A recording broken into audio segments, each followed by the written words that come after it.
Querido amigo o amiga que te estás conectando, trata a un hombre tal y como es y seguirá siendo lo que es.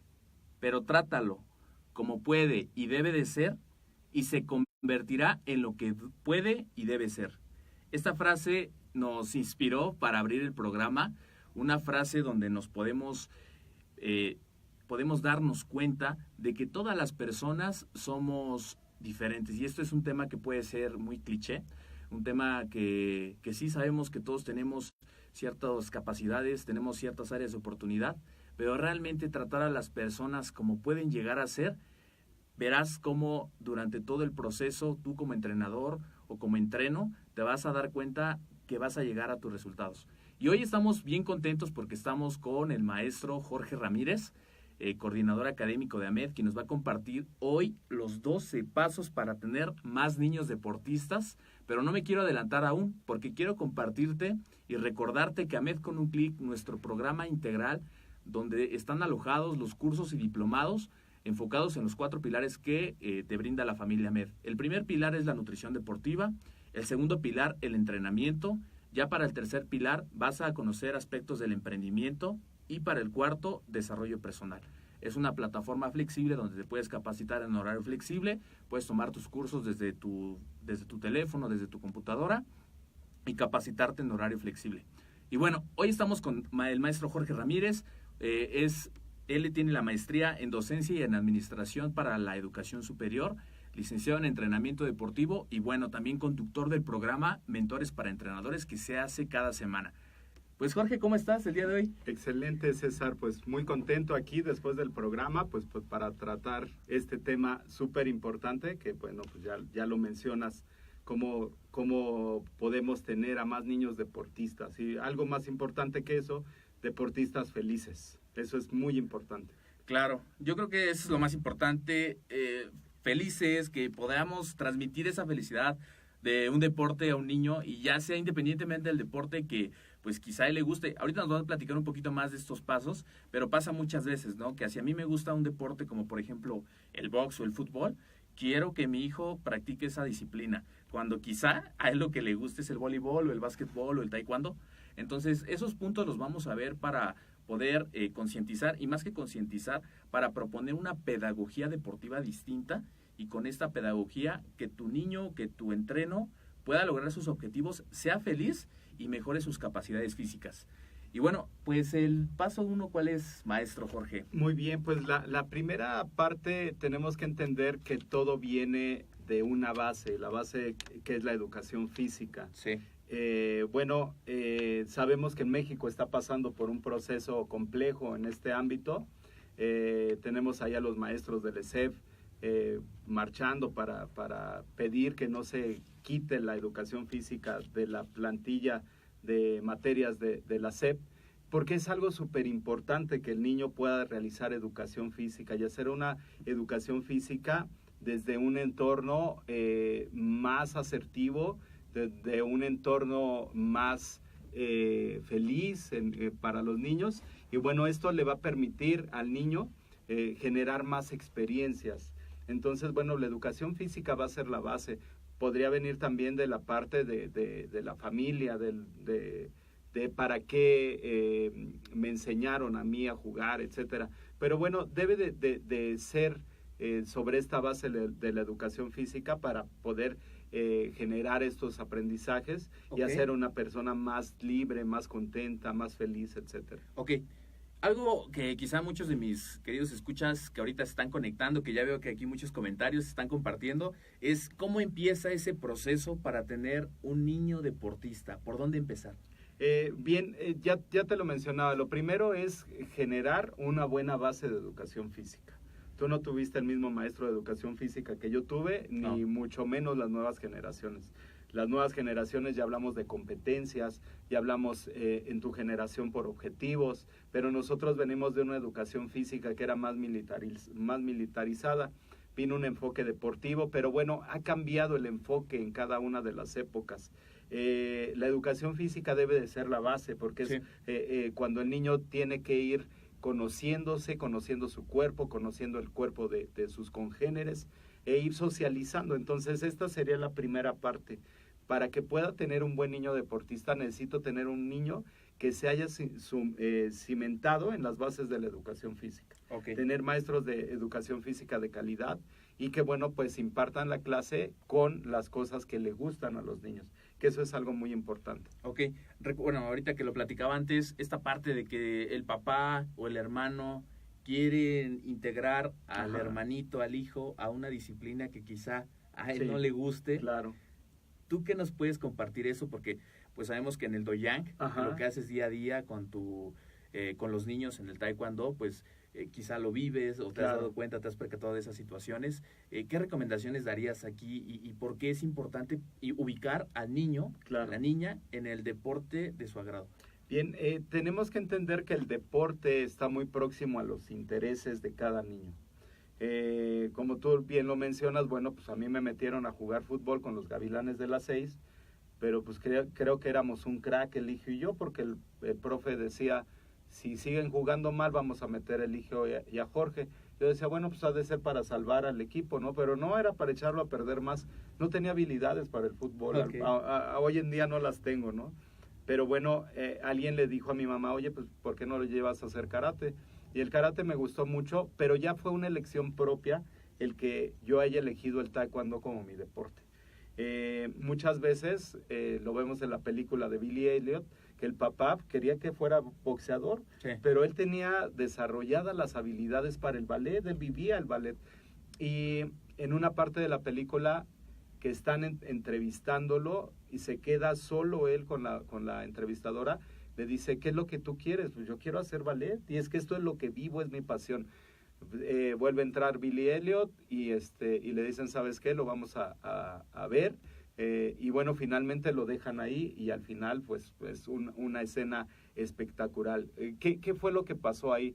Cambió la expectativa del papá al ver que el niño vivía y disfrutaba un deporte que le gustaba, una actividad que le gustaba.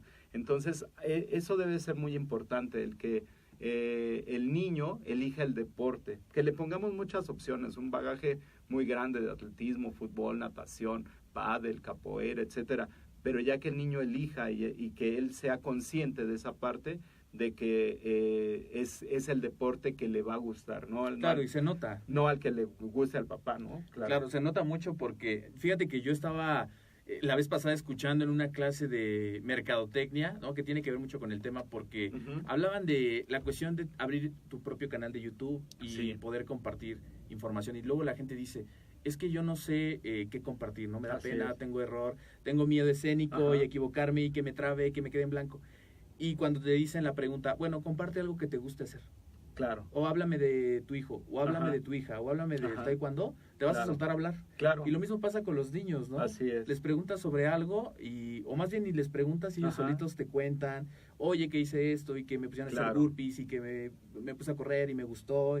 Y a lo mejor los llevan en ciertos, el mismo entrenamiento tiene que ver, no sé, un tipo de ejercicio y ya como que no les gusta, etcétera, ¿no? O sea, uno se puede dar cuenta de cuando te gusta y se nota. Entonces, orientarlos, ¿no? Orientarlos a que ellos hagan lo que les gusta. Sí, darle muchas posibilidades, ¿no? O sea, en el entrenamiento deportivo existe el principio de la multilateralidad, que nos habla de que pues el niño debe de abarcar muchos deportes, no encasillarse en uno solo. Claro. Ya después vendrá la etapa predeportiva, que se va a ser muy importante que ya se ubique sobre un solo foco.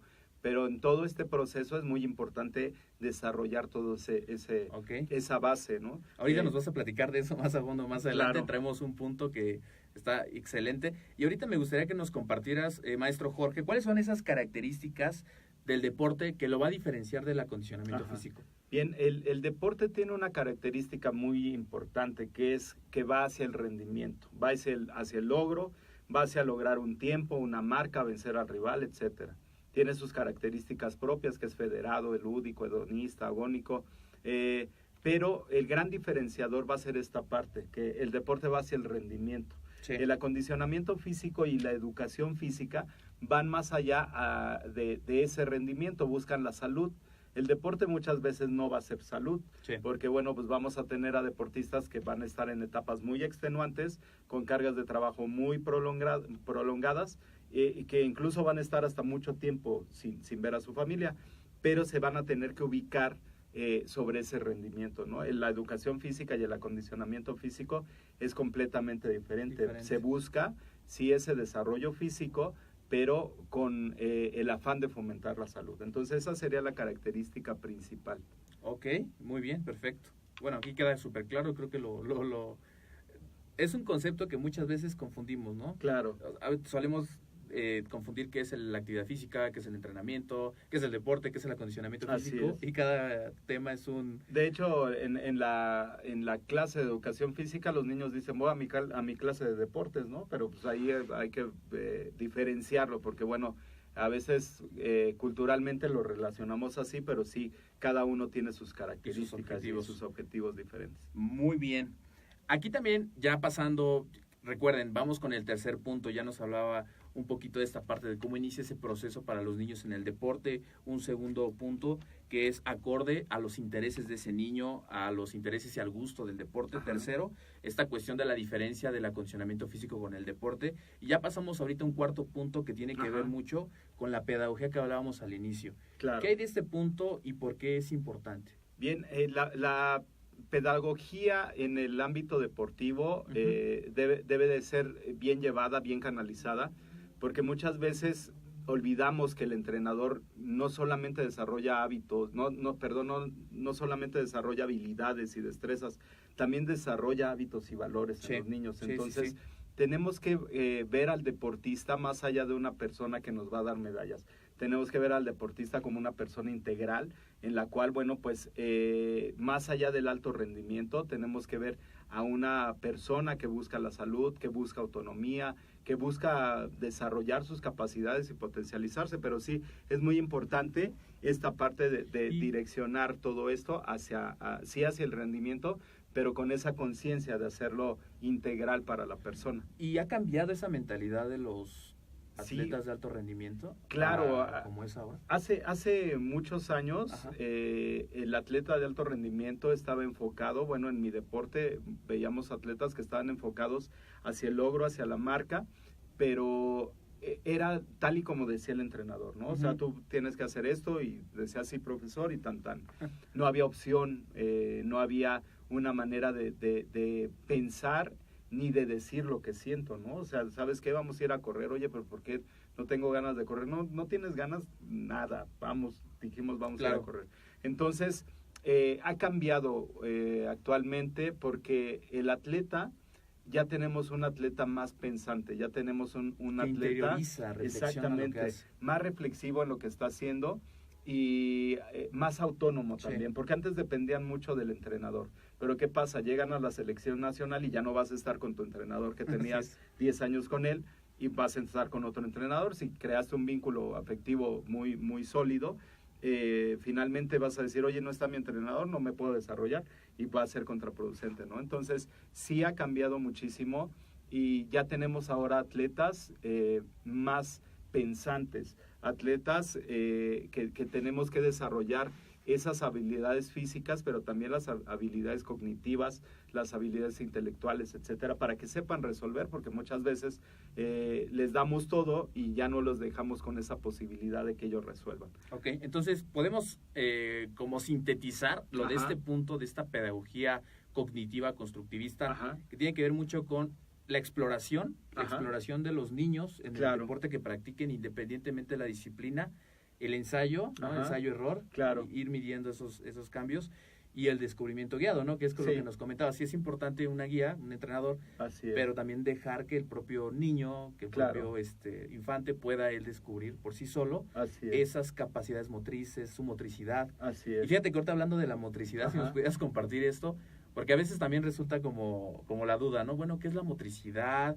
¿Cómo viene implicada en lo que yo hago en el día a día en mi deporte? Porque voy y ejecuto los movimientos, pero no soy consciente de lo que estoy haciendo. Sí, claro, y eso se da mucho cuando el entrenador no desarrolla estas capacidades que habíamos mencionado hace un momento. Cuando el entrenador es coercitivo, no le da margen de error, margen de opción. Y aquí habíamos hablado mucho con Ara del Cueto sobre este tema del entrenamiento, sí, claro, del entrenamiento mental. ¿Por qué es tan importante el entrenamiento mental? Porque más allá de desarrollar estas habilidades, que sepan cómo aplicarlo y que sepan qué hacer con esas habilidades. Que sepan que, bueno, pues hice un tiro al aro en el básquetbol, pero no es que fallé, ya la regué, sino que es, en este momento no le atiné, pero voy a ver los factores que hicieron que no le atinara y lo voy a mejorar. Así es. Entonces, todo esto tiene que ver con ese aprendizaje motor, con esa memoria motriz que se va generando. Porque, bueno, si tú desarrollas un trabajo mal y de repente el estímulo del exterior que te dice, no, es que ya la regaste otra vez, te vas creando con esa idea y vas creando esos paradigmas ya de tal manera que vas a hacer el tiro y todo lo que estás pensando es que la vas a regar.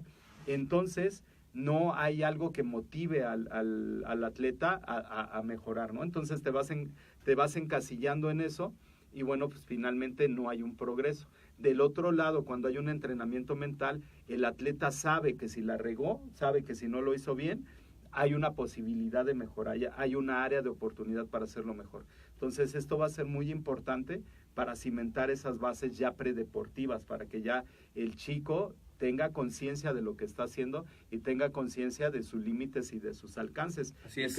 Cómo voy a ir rompiendo esos límites y cómo voy a ir rompiendo esos alcances, que es muy importante. Aquí dijiste una clave bien importante para todos ustedes. Ajá. Y hacer este paréntesis. Fíjate, es esta cuestión de lo que tú decías, del entrenamiento mental. Todo lo que nosotros nos dijeron, o lo que escuchamos, o lo que vimos de niños, pues es sumamente importante porque nos va formando. Entonces, todo empieza en la programación. Mucha gente diría, cambia tus pensamientos y cambian tus resultados. Pero si nos vamos más atrás, desde la programación, desde lo que está ahí en nuestra mente, de lo que te decía, lo que escuchaste, si te dijeron que a lo mejor no encestaste y no puedes y no eres capaz, pues eso se va quedando, se va permeando en la persona. Después mis pensamientos van a ser, es que no, que quizá no soy muy bueno, quizá, y voy a tener, lejos de pensamientos positivas que construyan, van a ser pensamientos negativos, ¿no? Claro. Por ende, si mi pensamiento es así, me va a generar un sentimiento, una emoción, y esa emoción me va a llevar a una acción, y esa acción va a ser fallar. Claro. Y el resultado, bueno, obviamente es fallar. Entonces, aquí la importancia yo creo que es esta parte que nos decías en el punto 4, de esta cuestión de que ser reflexivos y de también nosotros entrenar la mente en la cuestión de poder dar afirmaciones de que se puede, de que se pueden hacer varias cosas, de que se pueden las cosas, ¿no? Como entrenador yo creo que aquí tenemos una responsabilidad muy grande, ¿no? Además de entrenarlos en la cuestión motriz, en la cuestión del rendimiento, también la cuestión mental. Claro. Entonces, pues no me voy a adelantar porque vamos con el quinto punto que nos preparaste el día de hoy. No, pues yo ya estaba hasta en el 6, creo, pero bueno. Ok. Si hablábamos de ese principio de la multilateralidad, en el cual, bueno, pues hay que estimular una polivalencia motriz. ¿Qué quiere decir esto? No podemos encasillar al niño a hacer solamente un movimiento. No puedo encasillar, si soy de un equipo de fútbol, no puedo decir el niño el sobrino, Matías o Matías, llamémosle Matías. Sí, llamémosle Matías, ¿no? Que es portero. Yo soy portero y siempre voy a ser portero. Y como entrenador no le das esa polivalencia. Había un jugador de allá de los años 80, 90, Jorge Campos, que era el portero delantero y famosísimo, ¿no? Porque tenía esa polivalencia motriz y bien lo hacía de delantero, bien lo hacía de portero, bien lo hacía de defensa. ¿Qué es lo que pasa? Que ahora encasillamos mucho a los niños en hacer una sola cosa, ¿no? Tú vas a ser portero y no te puedes salir de ahí, ¿no? Tenemos que fomentar esa parte. Lo hablábamos de la parte del fútbol americano, ¿no? Sí. Que es un claro ejemplo. Bueno, en el fútbol no se ve tanto, pero en el fútbol americano no puedo tener el mismo físico de tackle ofensivo y tú no puedes ser tackle ofensivo, niño, porque estás muy flaco. Oye, pero pues a mí me gusta hacer tackle ofensivo, me gusta la mala vida, me gusta que me peguen. Y de repente, no. Los tackles ofensivos entrenan acá, los linebacker allá, el corredor en fondo allá. De acuerdo a las posiciones. Pero pues de repente los niños se quieren divertir, ¿no? Sí. Y pues dices, oye, pues ponlo de tackle ofensivo, que lo avienta. Y después como entrenador descubres que estaba mal ubicado como en la posición. Claro, exactamente. A mí me pasó claramente cuando jugué fútbol americano, yo veía y me inspiré por ver videos y por diferentes receptores. y obviamente las capacidades físicas propias pues no eran para esa posición. Claro. Fue cuando empiezan a probarme en otras áreas y me doy cuenta de que la parte de la línea defensiva, la parte del bloqueo, pues era algo que yo no sabía que tenía hasta que lo empecé a ejecutar y me gustó, ¿no? Pero ¿qué hubiera pasado si no te hubieran puesto en esa posición? No hubiera explotado como tal la capacidad que ya traía, que tuve que trabajar. Pasa lo mismo en el deporte. De repente decimos, oye, pues es que yo soy de taekwondo y mi hija tiene que ser de taekwondo y o sea, y de repente la ves jugar voleibol y dices, ay, güey, o sea, juega súper bien, ¿no?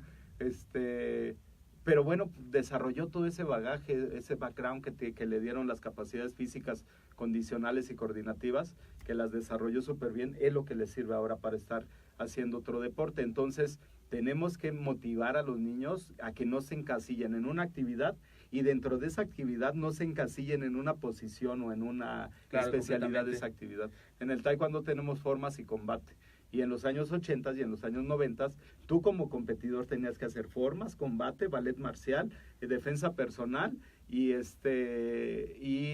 rompimiento de tabla. Esos eran los 5 eventos que tenías que presentar en un torneo. Okay. Eran los torneos nacionales de Modo Kwan. Entonces, uno como era de la selección de Modo Kwan, pues entrabas en esas 5 modalidades y los entrenamientos eran extenuantes porque hacías formas o otra hora de combate. Entonces, pero le entrabas a todo. O sea, y el torneo funcionaba porque no eras buen formista. O sea, yo era del nabo para las formas, ¿no? Pero en el combate, ahora sí échemelos a todos los que quieran. Y entonces decías, bueno, no tengo a un formista, pero tengo a alguien que me va a ganar en combate y tal vez no sea bueno en el ballet marcial, pero en defensa personal me va a ganar muchísimo, ¿no? Entonces se trabajaba por puntos y de esa manera te desarrollabas. Ahora no, ahora los niños o son formistas o son de combate. Yo digo, no, pues qué cosas, ¿no? No, pues en mi escuela vas a ser formistas y vas a ser de combate. Ya cuando te especialices, entonces sí, ya cuando tengas logros deportivos, entonces sí, pero ya todo tu bagaje tiene que ir en esa parte, ¿no? Entonces, no podemos encasillar en una sola posición, en una sola especialidad, sino que tenemos que hacer esta polivalencia. Así es. Muy bien, excelente. ¿Qué hay de la parte de darle énfasis en la capacidad de decisión del alumno? Porque yo creo que ya no lo compartiste, no así puntual, nos diste un ejemplo muy claro, pero esta cuestión de darle esa libre decisión a mi alumno, a mi entreno, de que también él en diferentes situaciones pueda decidir, ¿no? Qué hacer. ¿Qué hay de esa parte? ¿Cómo lo has vivido tú? Imagina a un niño o a una niña que está jugando básquetbol, tiene a una contrincante demasiado alta, otra demasiado rápida, y está con la incertidumbre de lanzo, no la lanzo, se la paso a mi compañero, la regreso o me voy a la jugada que me dijo el entrenador. Entonces, si el entrenador es muy estricto, él te pidió hacer el drible y después tirar.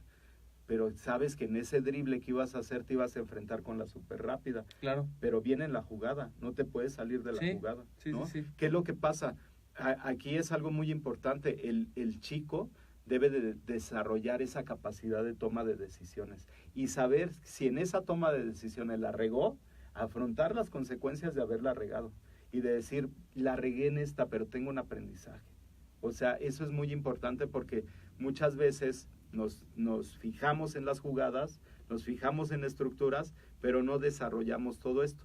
Imagínate la toma de decisiones de esa niña que estábamos hablando ya en la edad adulta, de no saber si yo me voy todos los días aquí en el Metrobús y del Metrobús me tengo que tomar el metro y tengo que caminar una cuadra, etcétera, ¿no? Pero ese día cierran el metro. ¿Cómo me voy a regresar a mi casa? ¿Me voy a quedar ahí? Pero todo viene de acá, del deporte. No me enseñaron a tomar decisiones. Oye, mamá, ven por mí, cerraron el metro. No, pues agarro, te paras y caminas o agarras una bici verde, baja la aplicación y te vas en la bici verde. O sea, es darle esas opciones al atleta para que él, su respuesta también que tenga, no nada más sea en la parte del partido, en la parte deportiva, sino sea para toda su vida. O sea, ¿qué carrera voy a elegir ahora, no? Me voy a la carrera de la UNAM, me voy a la carrera de entrenamiento deportivo, me voy a la carrera de los sábados y domingos de acondicionamiento físico, a ver, ¿cuál es mi mejor opción? Entonces el atleta sabrá, esta es mi mejor opción, porque puedo hacer todo lo que me gusta, ponerme a estudiar en línea y el sábado y el domingo, pero ¿qué pasa si no le dimos la capacidad de decisión? No puedo. Y se va a quedar con el no puedo y se va a quedar con los 2 cursos que tiene y tan, ¿no? Entonces no va a haber una progresión. Entonces va a ser muy importante esa parte de que él tome decisiones. Sí, y esas van a supuesto. afectar a la vida Como adulta. dices, no solamente en la parte deportiva, sino en cualquier escenario que él se enfrente, Claro, salen esas cuestiones. así Te es. traigo 5 escenarios distintos. Ajá. En esta cuestión del punto 6, Sí. de darle énfasis a la capacidad de decisión del alumno. Ajá. En el primero, competencia. En el segundo, ahorita los vamos a ir abordando Ajá. cada uno. Dificultad. Esto es en cuestión de cómo poder Ajá. ayudar a tu estudiante, a tu entreno, Ajá. a que pueda él enfrentar estas diferentes cuestiones. En una cuestión de la competencia, en una cuestión de dificultad, de complejidad, de riesgo y de fatiga. En tu día a día, ¿cómo lo enfrentas con ellos y cómo los ayudas? Híjoles, de mi negra historia, di clases de educación física. Entonces tenía un alumno que tenía TDA. Okay. Entonces el Esteban agarraba y se lanzaba y todo. Tu agua la tenías que poner en un lugar, porque eso promueve la educación física, los valores, el orden, el respeto y todo. Tu mochila la tenías que poner en un lugar, había ahí percheros para colgarlos y todo. Ok. Deja Esteban su botella así en la orilla de la banca donde se dejaban las aguas, se cae y se vacía. Y entonces Esteban, les digo, tomen agua, pero habíamos hecho una clase muy extenuante, habíamos hecho un juego que se llamaba el robaquesos. Entonces es un juego de estrategia, te vas moviendo, le quitas el queso al otro, te encantan, eso está padrísimo.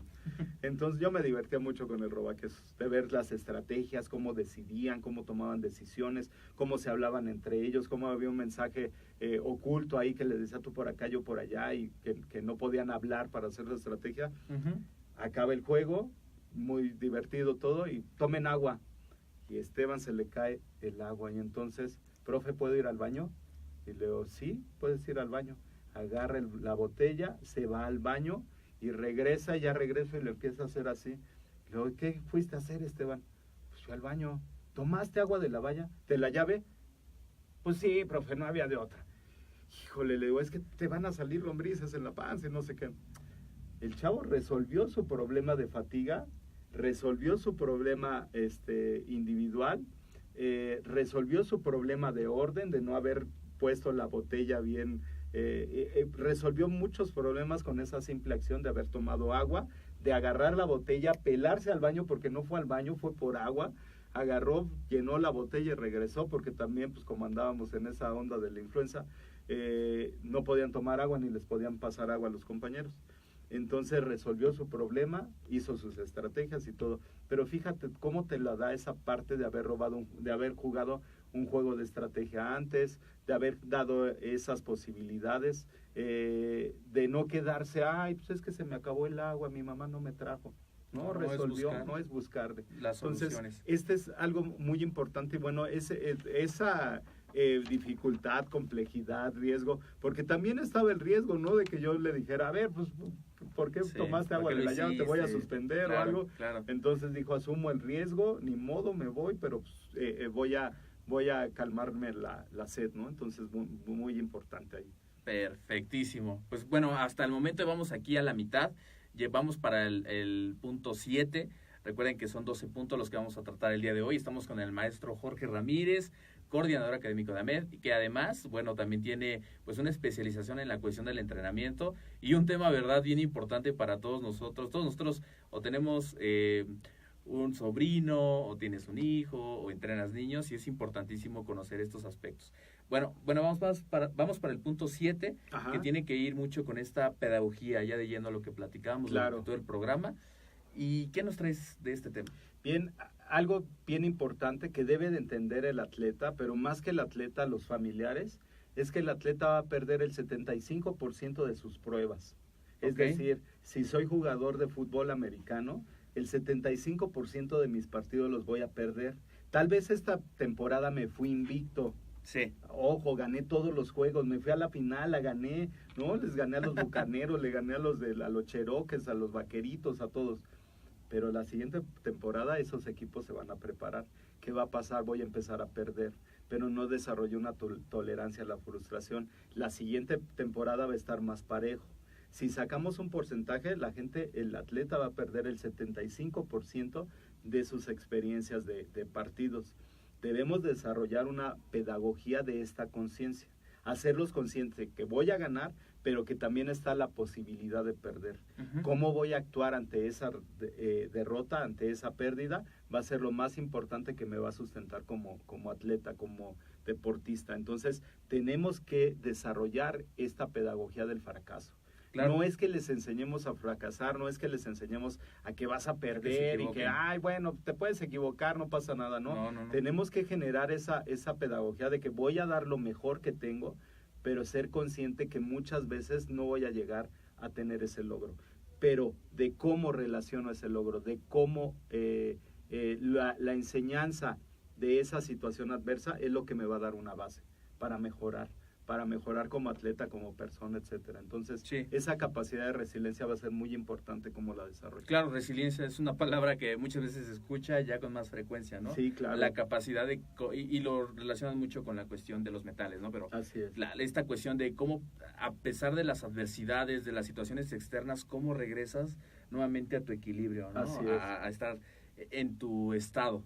Y fíjate que algo bien importante es esta cuestión, porque yo también me platicas de esto y veo un niño, me imagino un niño entrenando, ajá, me imagino un niño descubriendo esas capacidades, me imagino a Matías, ajá, pero después también me lo imagino en unos años. Claro. Me lo imagino terminando la primaria, terminando la secundaria, entrando a la parte del bachillerato, en la universidad, desarrollando su propio proyecto de negocio, si es que es algo que quiere Matías, así es. En la cuestión del deporte, su gimnasio, su box, o a lo mejor trabajar en alguna cadena reconocida, y es cuando veo a Matías cómo el deporte le dio y lo equipó de herramientas para su vida, ¿no? Claro. Yo creo que importantísimo porque pues vivimos en una sociedad donde no podemos decir que todo es miel sobre hojuelas. Claro. Hay muchas adversidades, hay muchas cuestiones que superar, y como tú dices, como respondo al fracaso y como respondo a esa presión, es como respondo que va a definir mi éxito personal. Así es. ¿No? Yo creo que tú haces muy bien esa pregunta en tu programa. Así es. Cuando hablamos del momento de quiebre de los atletas, ¿cómo es que cuando estás en un momento donde sabes o piensas o sientes que ya no puedes, cómo reaccionas a eso, es lo que te va a llevar al resultado? Claro, así es. Eso es muy importante porque, bueno, ahorita que mencionas esa parte, tengo que hacer unas mejoras ahí en mi gimnasio. Tengo que meter un rack para hacer sentadillas, para hacer algunos ejercicios de fitness funcional. Y estaba viendo cómo hacía las modificaciones, entonces le hablé a Andrei, que es uno de mis alumnos, que fue preescolar, que ahora ya es arquitecto, que trabaja en una gran marca, y le dije, oye Andrei, es que necesito ver aquí unas modificaciones. Sí, profe, al ratito llego. O sea, él sigue entrenando, va de vez en cuando, ya no tan periódicamente, pero sigue entrenando. Y es arquitecto, entonces, bueno, fíjate, el haber desarrollado a este preescolar que de repente no quería entrar, era rebelde, y ahora que ya es arquitecto y que te diga, profe, pues yo hago la escuela y le voy a modificar esto y todo eso, y vamos a conseguir una persona que lo haga, etcétera. Sí es mucho de todo ese trabajo que hiciste, claro, desde esas fuerzas básicas, ¿no? Desde esos niños preescolares. Entonces sí es muy importante. Muy bien. Eso que nos dices, que cómo lo imaginas a futuro, pues ya ahí tengo ahí unos casos de éxito. De ese pasado, que ahora ya son arquitectos. Él se fue a Chile a terminar la licenciatura ya, él es de la UNAM, es egresado de la UNAM, y se fue a terminar un semestre allá, y ya ahorita ya se recibió, trabaja para una gran marca, una gran empresa, y bueno, pues él me decía, profe, es que cuando me dijeron, empiézate a hacer la maqueta, yo no sabía usar la máquina de 3D para hacer las maquetas. Me dijo, es que me acordé cuando usted nos ponía con los cintas negras, y cuando nos decía, a ver, te vas a enfrentar a ese, me vale, y no llores. Y me decía, es que esa parte fue lo que me hizo quedarme. Sí. Y esa parte fue la que dijo, sí, echó a perder 3 maquetas, pagó 3,000 pesos, pero aprendió muchísimo. Y yo creo que ahí coincidimos muchas personas, claro, que la mejor escuela ha sido el deporte, ¿no? Así es. Independientemente de la disciplina, yo creo que fue la mejor escuela en disciplina, en persistencia, en resiliencia, en trabajo en equipo, en liderazgo, en toma de decisión.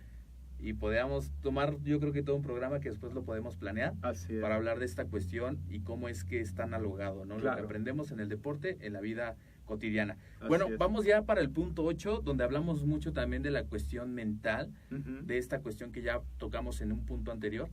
Y si nos llevas más a fondo de este tema. Claro, aquí hay algo muy importante en cuanto a potenciar la capacidad introyectiva del sujeto. Debemos de hacer un alumno reflexivo, un alumno que sea autoobservable, que sepa cuáles son sus alcances, que sea analítico, pero bueno, en esa capacidad de análisis, él sepa desarrollar todas sus potencialidades. Brenda Muy, mi competidora que es categoría heavy, de las más pesadas, en una ocasión disputábamos la final de esa categoría, categoría heavy infantil, y recuerdo que había una porra en San Luis Potosí, una porra que ensordecedora. La final era con la local, yo la verdad estaba que me temblaban las piernas. Por fuera sí le decía, bien, Brendita, vamos y todo, pero por dentro estaba que, híjole, y la porra ensordecedora, ¿no? Las cámaras, la prensa, o sea, el ambiente así. Y yo, ¿qué onda? Y entra Brenda súper motivada y le pega y le da y gana facilísimo. Y le digo, ¿qué onda, Brenda? Pues, ¿qué pasó allá? Y me dice, oye, acá entre nos, ¿no te cohibió la porra? Y me dice, no, profe, la porra era mía. Yo como de que la porra era tuya, pues, dice, no, es que como nunca me viene a ver mi mamá, pensé que era mi familia, mis amigos, dice, también en los combates yo siempre me quedaba al último, dice, entonces toda la porra era para mí, entonces eso es lo que yo pensé, ¿cómo desarrolló ella esa capacidad introyectiva de decir, híjole, en lugar de hacerme enemigo de la porra, en lugar de tomármelo personal, engancharme, Tomarlo mejor. tomó, exacto, y lo desarrolló y dijo, no, pues sí, puedo, y ganó, ¿no? Pero bueno, si ella no hubiera desarrollado toda esa capacidad de resiliencia, esa capacidad de, porque de repente, como era peso pesado y era niña de 11 años, a los torneos no había con quién ponerla a competir, era muy alta. Entonces le decía, compite con las de 13 años. No, profe, pues es la única opción, o compites o te regreso lo de tu ficha. No, sí le entro. Y ella se forjó así, ¿no? Con ese carácter, no la iban a ver, entonces, pues decía, oye, pues estamos el profe y yo, pues al final llegamos el profe y yo, pues entonces feliz, ¿no? Pero desarrolló toda esa capacidad introyectiva. Sí. Si no lo hubiera hecho así, hubiera sido muy complejo, ¿no? Y entonces se hubiera quedado con otras cosas, pero esto es algo muy importante, cómo potencializarlo. Nosotros como entrenadores, cómo lo tenemos que hacer para que ellos tengan esa confianza, ¿no? Y lo que te decía en el otro caso, que ya vas teniendo este tipo de vivencias, ¿cómo lo proyectas ya directamente en tu campo laboral? ¿Cómo lo ¿no? aterrizas? ¿Cómo lo aterrizas? Así es.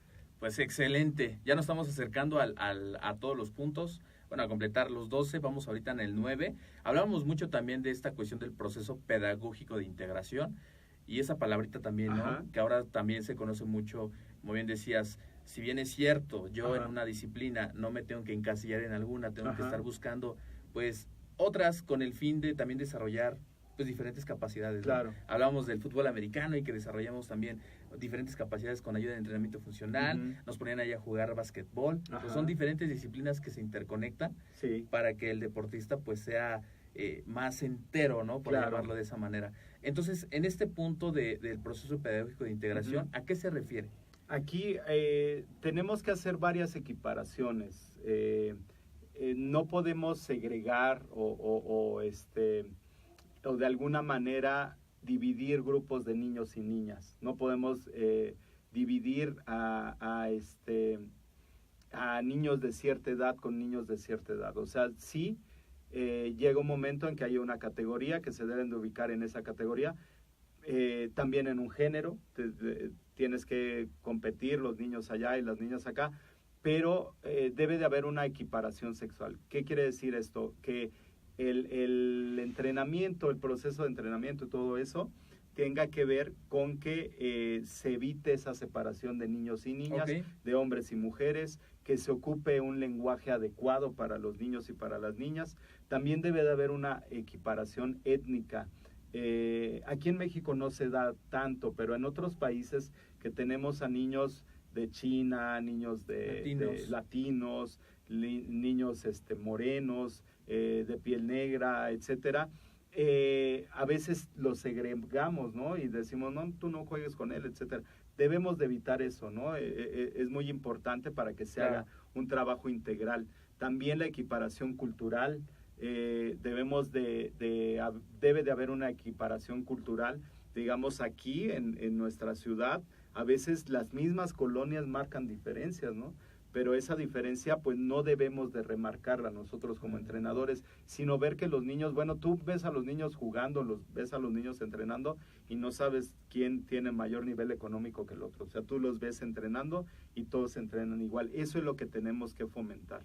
Y fomentar estos aprendizajes que se den en relación a un marco de convivencia adecuado y un marco integral también adecuado. Entonces es muy importante esta parte. Ok, entonces hablamos aquí nada más para hacer como un breve resumen de esta equiparación, tanto no separar niños y niñas, la parte de la equiparación étnica, la equiparación sociocultural, la equiparación también que llamas pues socioeconómica, ¿no? Es un espacio donde todos podemos desarrollarnos, mejorar nuestro rendimiento, pero nunca como etiquetar, ¿no? Que es la palabra, etiquetar, porque no, realmente no sería lo adecuado. Muy bien, vamos ya para el punto 10, ¿verdad? Así es. En esta parte, ¿qué nos puedes compartir? Porque se habla también de... Me hablabas antes del programa, ¿no? De esta cuestión de las fórmulas, de hacer diferentes cuestiones como entrenador, pero llévanos a vivir eso. Fíjate que hay una parte en cuanto a la pedagogía, que tú vas tomando gestos de otro deporte. Tú vas tomando ejercicios de otro deporte. Por eso el CrossFit vende, ¿no? Por eso el funcional vende. Porque llego a dar mi curso de entrenamiento funcional y la gente dice, oye, es que eso lo hacía en el box, el salto a la cuerda. El salto a la cuerda doble, el salto a la cuerda cruzada. Eso yo lo hacía en el box. Empezamos con las escaleras. Oye, es que eso yo lo hacía en el americano. Sí. El subirte al colchón y hacer elevación de rodillas. Oye, es que eso yo lo hacía en el taekwondo. Todos esos ejercicios, si tú los metes a una sola disciplina, como en el caso del CrossFit, la gente pues va porque hay un espíritu de grupo, hay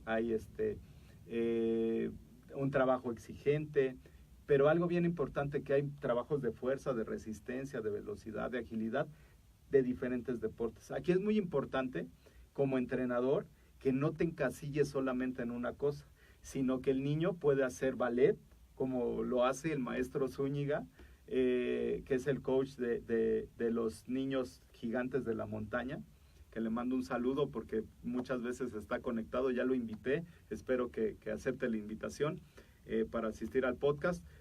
Pero bueno, él lo que hace con los niños triquis es que los pone a hacer zumba, los pone a hacer su funcional, los lleva a la playa a nadar, o sea, hace un trabajo integral de muchos deportes, de muchos ejercicios para que funcionen en el básquetbol. Y bueno, ha tenido excelentes resultados. Se ha enfrentado a universidades de Estados Unidos con niños más grandes que tú podrías decir, bueno, el somatotipo tiene mucho que ver, y ha demostrado que no tiene nada que ver, sino es el paradigma. Pensamiento táctico, ¿no? Entonces es padrísimo. Por eso en la pedagogía del entrenamiento tenemos que meter varios ejercicios de varias disciplinas y no encasillarnos nada más con una.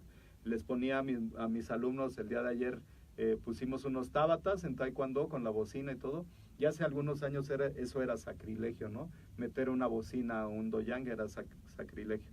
Y ahora lo haces y lo metes dentro de tu carga y bueno, pues muchas veces va a ser mucho mejor, se van a desarrollar mejor los chavos. O sea, se puede decir hasta lo que vamos hoy de la entrevista, que es ir tomando lo mejor de cada una de las disciplinas, de los ejercicios, para que el atleta pueda desarrollar las diferentes capacidades que ya nos compartías, ¿no? Coordinativas, capacidades físicas, de resistencia, de fuerza, velocidad, agilidad, etcétera. Claro. Muy bien. Nos estamos ya acercando a la última, ¿verdad? A la penúltima, porque vamos a establecer una clasificación en cuanto a criterios históricos y pedagógicos. ¿Qué quiere decir esto? En mi deporte, en el taekwondo, en los años 80, nos ponían a entrenar, pero de veras, ¿no? Y eran unos entrenamientos súper pesados. Los ves en videos ahí que dice el taekwondo de antes y el taekwondo de ahora. Y te dabas unos trancasísimos súper fuertes. El taekwondo ahora ha cambiado con los marcadores electrónicos a ser un deporte de más precisión, de más pensamiento táctico, etcétera. Así es. Mucha flexibilidad. ¿Qué es lo que pasa con los atletas si solamente entrenan de esta manera?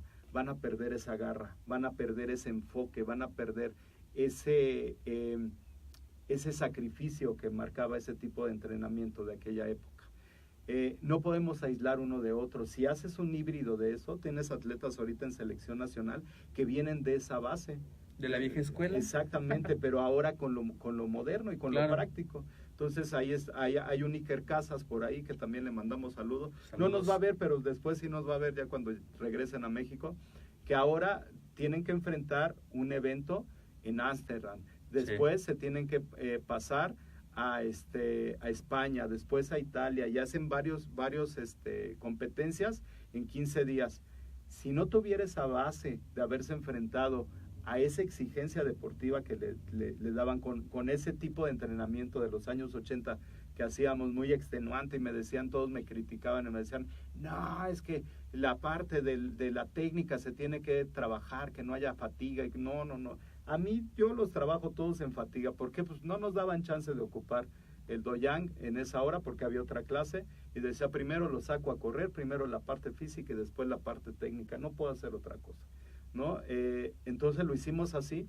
¿Qué pasó? Pues que en las finales todos se entregaban y todos entraban súper bien, y entonces todos se acostumbraron a ese tipo de carga. Entonces ya cuando los llevabas a las competencias, pues era un día de campo, ¿no? Claro. Y ahora ya este chico, como ya seleccionado nacional, pues tiene esa gallardía de hacerlo, de enfrentarse el día del combate de hoy, el de mañana, el de pasado mañana, sin problema, ¿no? Pero es esa parte de establecer ese vínculo de lo que se hacía antes con lo que se hace ahora. Y crear eso, como lo decías, ¿no? Ese híbrido. Así es. Pues muy bien. También le decías la vez pasada, ¿no? Te quería citar puntualmente lo que comentabas. Ahorita me vas a corregir, pero esta cuestión en el entrenamiento es donde realmente se debe pues... ya la mamá dice, híjole, ya no pude, maestro, le traigo a mi niño, ay, edúquelo. No, la que lo debe de educar es usted. Nosotros vamos a hacer una parte integral, tomando el acondicionamiento físico, la actividad física o el deporte como medio para desarrollar esas capacidades. Pero nos están llegando niños así, inseguros, niños que son muchas veces que buscan ahí, no se me fue el nombre, pero ahí andan buscando pleito y todo eso, agresivos, bullying. Sí, bulineros. Pero bueno, aquí en esa etapa del acoso escolar está el que lo hace y también el que lo recibe, ¿no? Y estamos hablando de un tema muy escabroso. Pero llegan los niños así. ¿Qué es lo que vamos a hacer nosotros como entrenadores? Decir, no, pues todo el pasado fue mejor y nosotros lo hacíamos así. No, nos tenemos que enfrentar a eso. Y tal vez tenemos que regresarnos hasta empezarles a enseñar cómo cerrar el puño, que ni siquiera eso saben hacer. ¿Qué tenemos que hacer? Implementar la motricidad. Con los niños sí, pero también con los papás. Los papás no hacen nada tampoco. Tenemos papás que tienen sobrepeso, obesidad. Tenemos a las abuelitas de los niños que van al entrenamiento y se quedan sentadas nada más viendo. Pues mejor vamos a hacer equipos de trabajo y vamos a meter a otro maestro que les dé la actividad física a los abuelitos mientras están ahí. Es ahora que también los abuelitos hagan su trabajo, ¿no? Claro, ahorita en Lomas Estrella lo que estamos haciendo es que dentro de la clase de las 6, los abuelitos están entrenando también. No están entrenando, no tienen una competencia, pero estamos haciendo acondicionamiento físico. Y entonces tenemos a los niños entrenando, ¿sí? Porque ellos sí están ya en la etapa predeportiva. Tenemos a los abuelitos haciendo acondicionamiento físico y después en la noche los papás van a hacer entrenamiento funcional. Oiga, profesor, yo le traigo a mi hijo porque haga taekwondo y sea disciplinado. Para mí no me gusta nada del taekwondo, pero ¿qué tal le gusta cargar las barras? ¿Qué tal le gusta brincar las cajas, lanzar el balón medicinal? Les encanta y entonces dicen, órale, ¿no? Y entonces vamos haciendo este trabajo integral. El niño se va a ver más motivado, va a haber una estructura deportiva familiar. y bueno, en ese sentido vamos a tener más beneficios en la sociedad. Entonces, bueno, cada quien desde su trinchera tendrá que buscar las estrategias para mejorar esto y tener mejores deportistas, pero no deportistas nada más de tiempo y marca, deportistas pensantes, motivados y algo bien importante, deportistas felices. Claro, que fue como iniciaste este programa. Yo creo que todo tiene que ir con esa relación, hacer lo que nos gusta, y esta cuestión de que el deporte es un fenómeno social que ha tenido una relevancia tan importante, porque ya lo hemos mencionado durante todo el episodio, esta cuestión que integra la familia, desarrolla capacidades que no solamente son para pues tu actividad deportiva, sino para otras cuestiones en tu vida, y muchas cuestiones que te va a desarrollar no solamente físicamente, ¿no? Sino también mentalmente. Pues muy bien, maestro Jorge, yo creo que de aquí, de diferentes puntos, ya planearemos otros temas que resultaron muy interesantes para el público. Los invito a todos ustedes a poner sus comentarios, a hacer sus preguntas o a mandarme un correo electrónico a través de asesor3@medweb.com. Y si ustedes tienen un tema que quieran proponer sobre esto que platicamos el día de hoy, es bien recibido. La verdad nos va a encantar desarrollar el tema para ti, para pues que, como yo lo comenté también en el episodio, ¿no? Este programa nace con esa intención de poderte equipar con los recursos, con las herramientas, para que tú al final puedas brindar un servicio de calidad y profesional a tu gente, a tu equipo, ¿vale? Entonces mándame un comentario, mándame tu correo electrónico y también, ¿por qué no?, los comentarios de este episodio. ¿Algo más que nos quieras compartir para cerrar el programa? ¿Un último consejo? Para todos los entrenadores que les ponen curl de bíceps en predicador y después les dicen copa a una mano, después les dicen igual curl de bíceps con barra Z y después copa a 2 manos, y apenas te das la vuelta y estás regresando porque te dicen, oiga, no entendí, ¿me lo puedo volver a poner?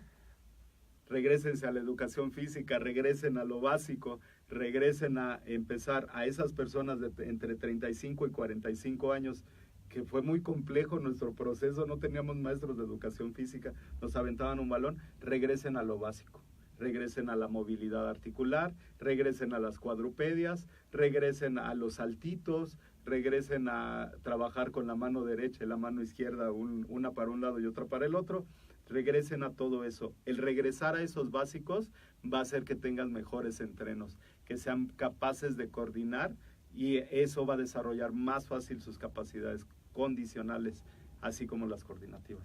Entonces, bueno, muy bien. Back to basics. Perfecto, pues muchísimas gracias, maestro Jorge, por compartir un tema súper fundamental e importante para todos nosotros.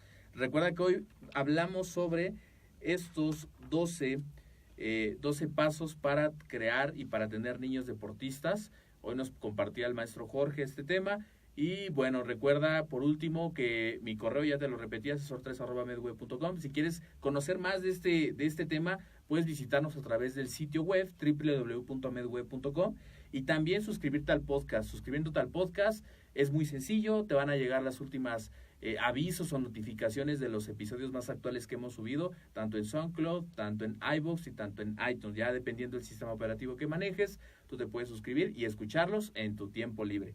Esto sería todo de este episodio. Muchísimas gracias por quedarse con nosotros, por seguir dejando sus valoraciones en iTunes, en iVoox, y además por proponer nuevos temas, ¿vale? Gracias, maestro. Y nada más, por último, vamos a leer aquí los comentarios de la gente que se conectó. Está Ariadna Echevarría León, que nos pone excelente. Gracias, Ariadna, porque también te vimos en el episodio pasado. Gracias por estar aquí presente y participando. Aquí N. Elis López nos pone una carita, saludos. Jay Ferreira también nos manda su like. Luis Moreno también saludos a ustedes dos. Y aquí está conectado Javier Soto, que también estuvo aquí en el programa compartiendo el tema de la biomecánica y el movimiento con Moyú. También les mando saludos. Saludos a ustedes, que son ponentes también del evento que se hizo este año. La Comisión Biointegra reunió a diferentes expositores, especialistas en estos temas, y bueno, estuvieron ellos. Y saludos a todos ustedes que están conectados. Compartan, dejen su like, su me encanta, y nos vemos en el siguiente podcast académico. Saludos a todos.